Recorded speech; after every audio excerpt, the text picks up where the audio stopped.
హల్లెలూయా. మన ప్రభు అయిన యేసుక్రీస్తు నామములో మీకు శుభములు. తెల్లవారిందండి, మేల్కొన్నారా? రండి మరి దేవుని వాక్యాన్ని ధ్యానిద్దాం. చిన్న ప్రార్థన. పరిశుద్ధుల నీకు వందనములయ్యా, మరొకసారి నీ సన్నిధికి వస్తున్నాము. మాకు ప్రార్థన నేర్పించిన ఆయన ఈ లోకంలో జయ జీవితాలు జీవించుటకు, శోధనలు జయించుటకు, పరిశుద్ధంగా బ్రతుకుటకు నీతో సహవాసం కలిగిన ప్రార్థనా జీవితాన్ని దయచేయమని క్రీస్తు నామములో అడుగుచున్నాము తండ్రి. ఆమేన్. అవునండి, మనకి ఎందుకు కావాలి ప్రార్థన? ఈ లోకంలో పరిశుద్ధంగా జీవించాలంటే, శోధనలు జయించాలంటే, జయ జీవితం కలిగి ఉండాలంటే మనం ప్రార్థన నేర్చుకోవాలి.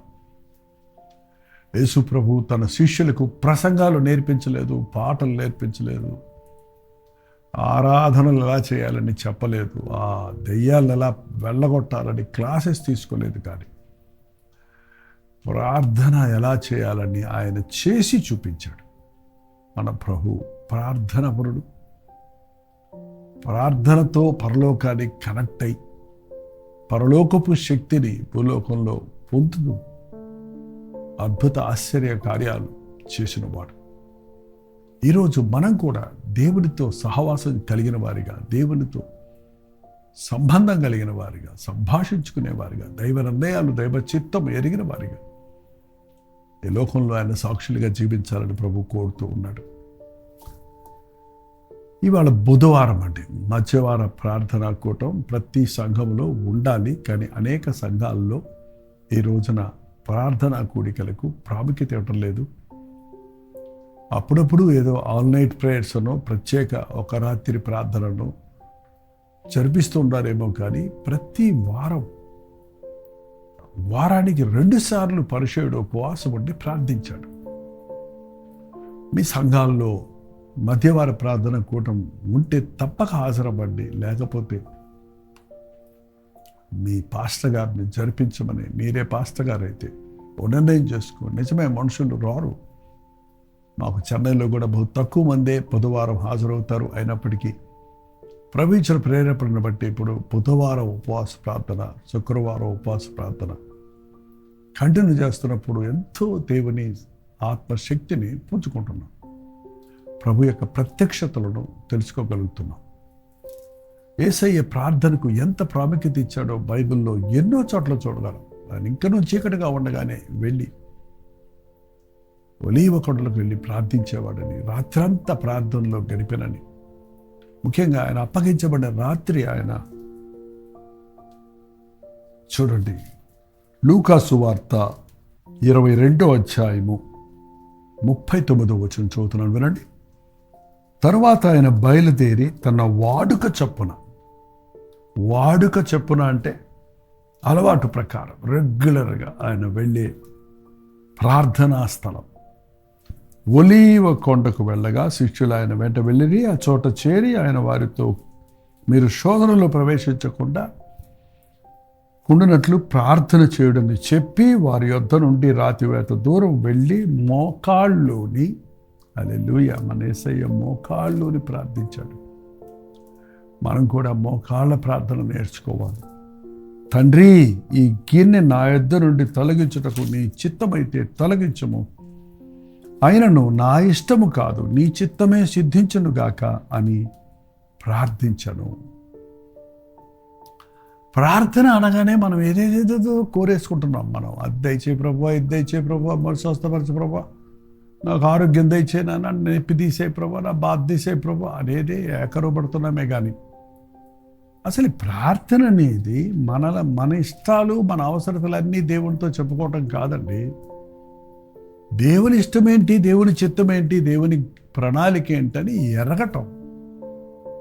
వెళ్ళిందే ఆయన ప్రార్థన చేస్తున్నాడు. ఏమన్నాడు? తండ్రి, నా ఇష్టము కాదు, నీ ఇష్టమే, నా ఇష్టము కాదు, నీ చిత్తమే జరగనేమో అని ప్రార్థించాడు. మనం దేవుని సన్నిధికి వెళ్ళినప్పుడు మనకు కావలసిన వాటిని ఒక్క మాట చెప్పినా సరిపోద్ది, కానీ ఆయన చిత్తం చెయ్యాలి అనే గాఢమైన కోరిక మనం కలిగి ఉండాలి. కావాల్సిన అడుగు, వద్దలేదు ప్రభు, అడుగుడి మీకు ఇవ్వబడి అన్నాడు కదా. కానీ ప్రభు నీ చిత్తమైతే ఇది దయచేయి, అది దయచేయి అని అడగాలి, కానీ ఇది ఇవ్వు, అది ఇవ్వు అని మనకు కావలసిన పెద్ద లిస్టు పట్టుకెళ్ళి దేవుని ముందు గంటల తరబడి చదివేయటం ప్రార్థన అనుకుంటే అది అజ్ఞానం. ప్రార్థించేది మనం దేవుని మనసు మార్చటానికి కాదు, మన మనసులు మారటానికి. మనం ప్రార్థించేది దేవుని యొక్క నిర్ణయాలను తెలుసుకోవడానికి, అంతేగాని మన యొక్క ఊహాగానాలన్నింటినీ ఆయనకు చెప్పుకోవడానికి కాదు. మన కోరికలన్నీ ఆయన్ని అడగటానికి కాదు, ఆయన చిత్తాన్ని మనం చెయ్యటానికి. కాబట్టి ప్రార్థించేటప్పుడు మనం ఒక సీరియస్నెస్, ఒక భారంతో ప్రార్థించాలి.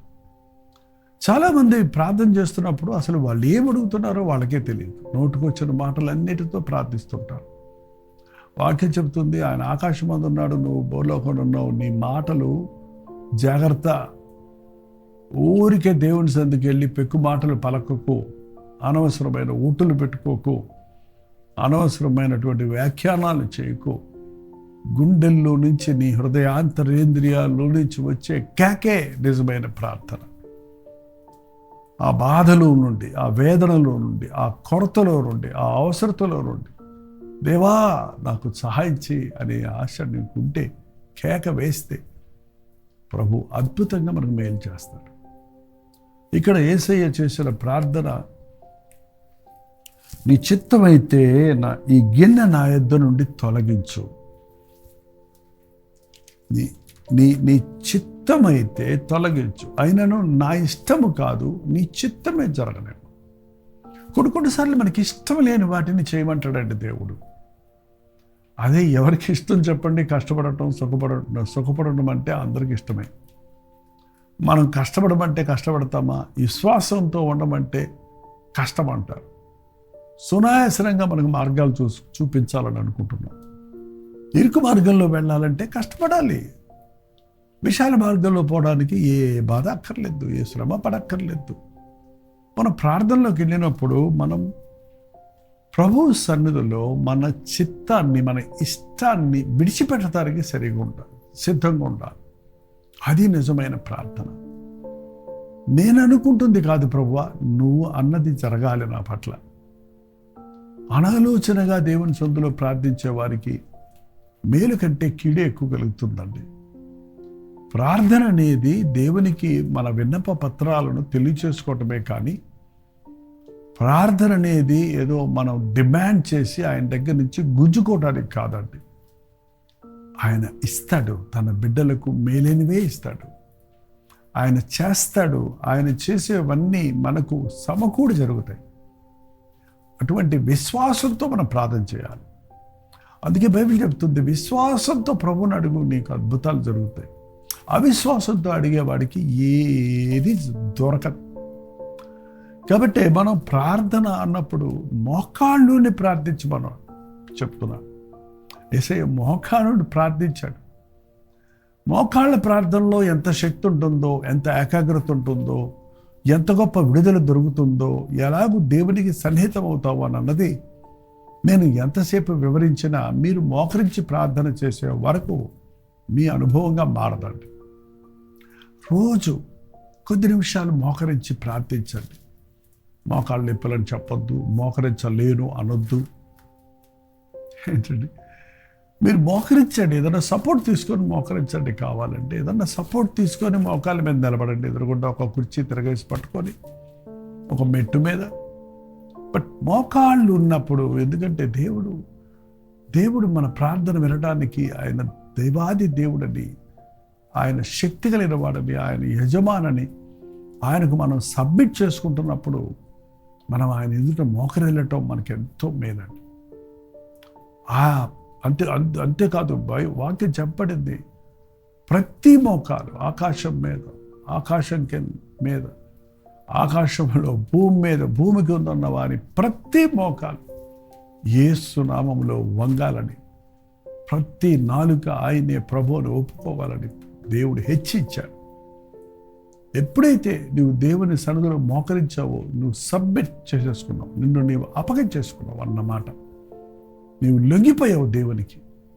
అదే దేవునికి లొంగిపోదామండి. దేవుడితో ఊరికే పెరుగులాడొద్దు, దేవుడితో ఊరికనే ఆటలాడొద్దు, దేవుడితో ఊరికనే బేరాలు మాట్లాడుకోవద్దు. అయ్యయ్యో, ఎంతమంది ప్రార్థనలో బేరాలు మాట్లాడుకుంటారు. నువ్వు ఇది చేయి ప్రభువా, నేను ఇది చేస్తాను, నువ్వు చేస్తే ఇది చేస్తాను. అట్లా అక్కర్లేదండి. దేవా నువ్వు చెయ్యి అని అంతే అడిగితే చాలు. చేసినప్పుడు నువ్వు కృతజ్ఞత కలిగి నువ్వేం చేస్తావో అది చెప్పక్కర్లేకుండా నేను చెయ్యి. అది దేవుని పద్ధతి. నీ హృదయాన్ని ఆయన చూస్తున్నాడు కాబట్టి ఆ విరిగి నలిగిన హృదయంతో నువ్వు దేవుణ్ణి ఎలా ఆరాధిస్తున్నావు అన్నది, నువ్వు ఎలా ఆయన్ని వెంబడిస్తున్నావు అన్నది నీ క్రియల ద్వారా, నీ ప్రవర్తన ద్వారా నిరూపించబడుతుంది. ప్రార్థనలో మనం కఠినత్వాన్ని పోగొట్టుకొని మృదువు అవుతాం. ప్రార్థనలో మనం కరిగిపోతాం. ప్రార్థనలో మన హృదయం నలిగిపోతుంది. ప్రార్థనలో మనం పశ్చాత్తాపడటానికి అవకాశాలు ఉన్నాయి. కారణం మనం ప్రార్థిస్తున్నప్పుడు ఆత్మ మన పక్షంలో ఉండి మనకు విజ్ఞాపన నేర్పిస్తాడు. అటువంటి ప్రార్థనాత్మ కలిగిన ప్రార్థనా జీవితాలు మనం కలిగి ఉండాలి. వ్యక్తిగతంగా ప్రార్థించుకోండి, సంఘముగా ప్రార్థించండి. దేవుని సన్నిధిలో ఏకాంతంగా ప్రార్థించడం, దినమునకు 3 సార్లు కనీసం ప్రార్థించడం ఎంతో అవసరమైందండి. 3 సార్లు మోకాళ్ళుని ప్రార్థించిన దానియేలు ఎంత గొప్ప కార్యాలు చేయగలిగాడో చూడండి. మోకాళ్ళుని ప్రార్థించినప్పుడు దైవ నిర్ణయాలను మనం ఎరుగుతాం. ఇస్సాకుకి ఒక సాటైన సహాయకం చూడడానికి అబ్రహాము తన సేవకుడైన పంపించినప్పుడు ఆ ప్రార్థనాపరుడైన సేవకుడు వెతుక్కుంటూ ఒక చోటుకి వెళ్ళేటప్పటికి చాలా మంది అమ్మాయిలు కనపడ్డారు. వాళ్ళలో ఎవరు అందంగా ఉన్నారా, ఎవరు బాగున్నారా, మా ఇస్సాకుకి ఎవరు బాగుంటారా అని చూసి చేయలేదు. కానీ అక్కడ ఏం చేశాడో తెలుసండి, ఆ యొక్క సేవకుడు మోకరించి తన ఒంటెలను కూడా మోకరిల్ల చేసి, దేవా ప్రభువా నేనొచ్చిన కార్యము సఫలమవునట్లుగా చెయ్యి. నేను దాహానికి అడిగినప్పుడు ఎవరైతే ఈ స్త్రీలలో ముందుకు వచ్చి నాకు దాహం ఇస్తారో, నాకే కాదు నాతో వచ్చిన ఈ ఒంటెలన్నిటికీ నీరు తోడి పోస్తారో వారు నీవు నిర్ణయించిన వ్యక్తిని ఆ అమ్మాయిని నేను గుర్తిస్తాను అని చెప్పినప్పుడు, అని ప్రార్థించినప్పుడు కళ్ళు తెరిచి ప్రార్థించి నీ చిత్తం చూపించు. ఇస్సాకు భారీగా ఉండుటకు నీవు సిద్ధపరిచిన వ్యక్తి ఎవరో నీ చిత్తం చూపించని కళ్ళు తెరిచేటప్పటికీ ఎదురుగుండా రెబెకా వచ్చింది. బైబిల్ చెప్తుంది ఆమె చక్కనిది, ఏ పురుషుడు ఆమెను కూడలేదు. ఆమె ఎంతో సంతోషంతో అతనికి దాహానికి ఇచ్చి అతనితో ఉన్న ఆ ఒంటెలన్నిటికీ 10 ఒంటెలు, ఒక ఒంటె 7 కడవల నీళ్లు తాగుద్దట.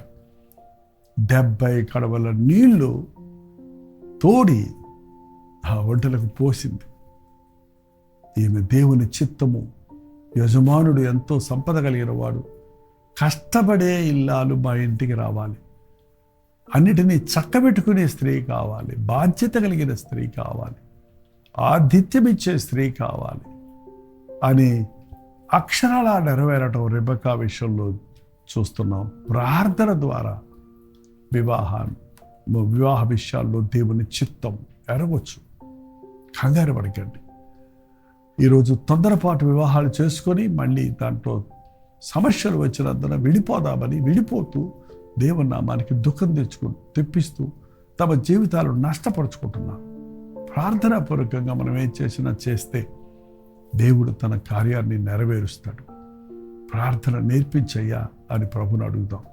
పరిశుద్ధుడ ప్రేమగల తండ్రి, ప్రార్థన లేకుండా మేము చేసే పనులన్నీ నిలవవు. కానీ ప్రార్థనాపూర్వకంగా మేము చేసే పనులు ఎన్నటన్నటికీ నిలబడే ఆశీర్వాదాలను పొందుకుంటాం కనుక అవి నిలిచి ఉంటాయని నమ్మటానికి సహాయం చేయి. వ్యక్తిగతమైన ప్రార్థన మాకు నేర్పించము. సంఘముగా మేము ప్రార్థనలో కూడినప్పుడు మా కొరవే కాక మరి అనేకుల కొరకు నీ సన్నిధిలో విజ్ఞాపన చేయుటకు సహాయం చేయి. ఎవరెవరు ఎక్కడి నుంచి ప్రార్థనలో ఏకీవిస్తున్నారో వారి కుటుంబాల్లో నీ సన్నిధిని మెండుగా అనుగ్రహించమని క్రీస్తు నామములో అడుగుచున్నాను తండ్రి. ఆమేన్. తండ్రి అయిన దేవుని యొక్క ప్రేమయు, కుమారుడైన క్రీస్తు యొక్క కృపయు, ఆదరణకర్త అయిన పరిశుద్ధాత్మ యొక్క సహవాసమును కూడి వచ్చిన మనందరికీ ఇప్పుడున్న సదాకాలం తోడయుండును గాక. ఆమేన్. దేవుని స్తోత్రం. మీ ప్రార్థనా సత్తుల భారాలు 954004 నెంబర్కి, మీరు ఇతర దేశాల్లో ఉంటే 91001010 నెంబర్కి టెక్స్ట్ లేక వాయిస్ మెయిల్ ద్వారా వాట్సాప్ చేయండి. మీ పక్షంలో మేము ప్రార్థిస్తున్నాం, మీరు కూడా ప్రార్థించండి. రోజు ఈ నెంబర్లు చెప్పమంటారా, లేకపోతే స్క్రీన్ మీద ఉన్న నెంబర్లు చూసి మీరు రాసుకొని మీ వాట్సాప్లో పంపిస్తారా? డాక్టర్ జయపాల్ యూట్యూబ్ ఛానల్ కూడా లైక్ చేయటం, షేర్ చేయటం మర్చిపోకండి. ప్రభుత్వమైతే మధ్యాహ్నం 3 గంటలకు హెచ్చరిక, అలాగే రాత్రి 9 గంటలకు కల్వరి ప్రతిధ్వని లైవ్లో, ప్రభుత్వమైతే కల్వరి చర్చ్ నుండి లైవ్లో పాల్గొనండి. అంతవరకు దేవుని మహాకృప మీ తోడైనది గాక.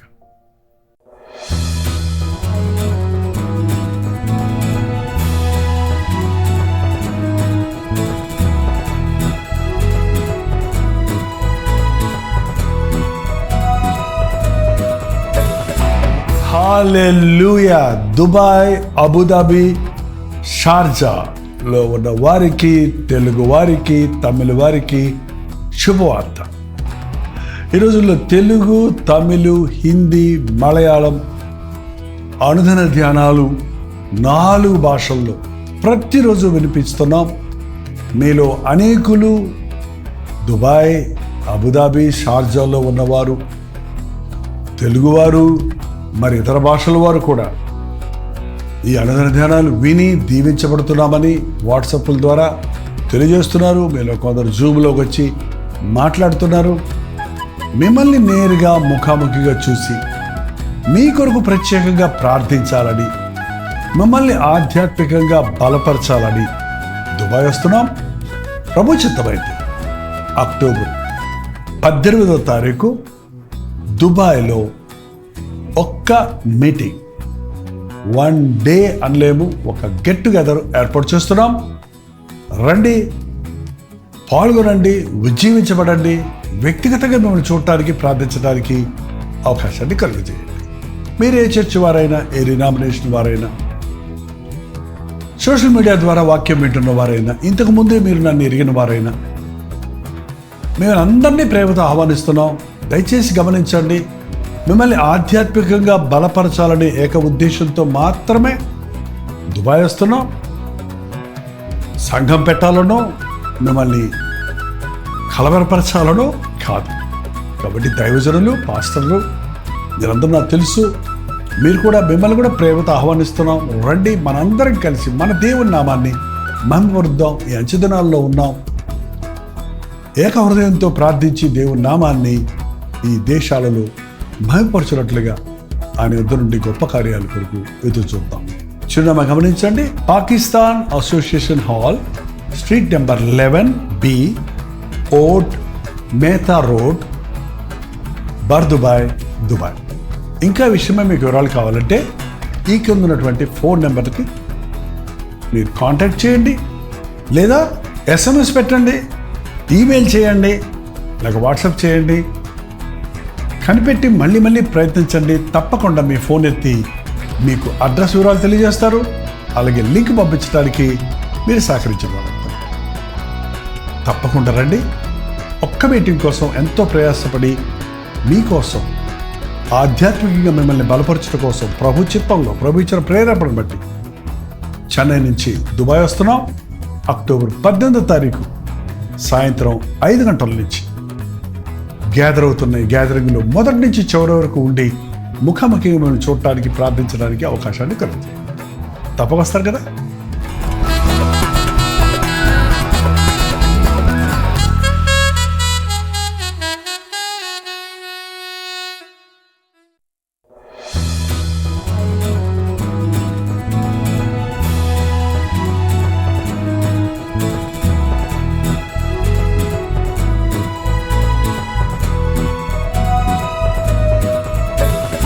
హల్లెలూయా.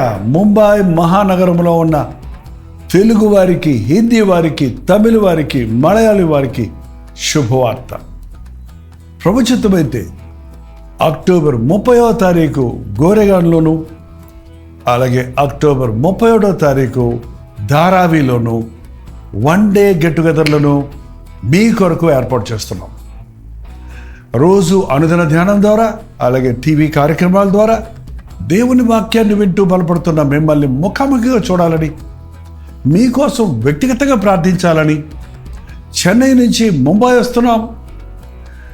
ముంబైలో మీరు ఏ ప్రాంతాల్లో ఉన్నా మీకు అనుకూలంగా ఉండడం కోసం ఈసారి 2 స్థలాల్లో, గోరెగాన్ ఈస్ట్లోను, అలాగే సయాన్ ధారావిలోను 2 చోట్ల 30వ తారీఖు 31వ తారీఖు అక్టోబర్ నెలలో సాయంకాలం 6 గంటల నుంచి 10 గంటల వరకు ఈ వన్ మీటింగ్ మీ కొరకు ఏర్పాటు చేస్తున్నాం. రండి, మీ స్నేహితుల్ని, బంధువుల్ని పిలుచుకొని రండి, కుటుంబ సమేతంగా రండి. దేవుడు తన గొప్ప కార్యాలు చేస్తాడు. ఆయన సన్నిధిలో ప్రార్థిద్దాం. ప్రతి కీడు నుండి మనల్ని తప్పించినట్లు, ప్రతి అనారోగ్యం నుండి మనల్ని స్వస్థపరచినట్లు, ప్రతి సమస్య నుంచి మనల్ని పరిష్కరించినట్లు ప్రభు మన కొరకు చేసిన శిలువ యాగము ద్వారా కలిగే సంపూర్ణ దీవెన పొందుటకు ఆశతో రండి, విశ్వాసముతో రండి. మనందరం దేవుని సన్నిధిలో అద్భుతాలను అనుభవిద్దాం. మీకు ఏది అనుకూలమో అక్కడికి రండి. 2 స్థలాలకి వచ్చి సంపూర్ణమైన దీవెనలు పొందండి. ఈ విషయాలే మీకు వివరాలు కావాలంటే ఈ కింద పడినటువంటి ఫోన్ నెంబర్లకి మీరు వాట్సాప్ పెట్టండి, లేదా 8939393939 నెంబర్కి మీరు కాల్ చేయండి. మీకు అడ్రస్ లింకులు షేర్ చేయబడతాయి, మీరు నోట్ చేసుకోవచ్చు. ఇదిగో అడ్రస్ వివరాలు. గోరెగాన్ ఈస్ట్లోని చిరునామాను గమనించండి. Pragya Bodhini school hall, JP Nagar, behind Sonal apartments, near post office, Goregaon east, Mumbai. October 30వ తారీఖు సాయంత్రం 6 గంటల నుంచి 10 గంటల వరకు మాత్రమే. ఇంకా వివరాలు కావాలంటే 8939393939 నెంబర్కి మీరు కాల్ చేయొచ్చు. అలాగే అక్టోబర్ 31వ తారీఖు చిరునామా గుర్తించండి. Morning star English school, సయాన్, Dharavi, Mumbai. ఇంకా మీకు వివరాలు కావాలంటే 954041 నెంబర్కి, లేక 9100100099 నెంబర్కి ఒక వాట్సాప్ పెట్టండి, మీకు రిప్లై ఇస్తారు. లేదా మీరు 8939393939 నెంబర్కి మీరు కాల్ చేయండి, మీకు వివరాలు తెలియజేయబడతాయి.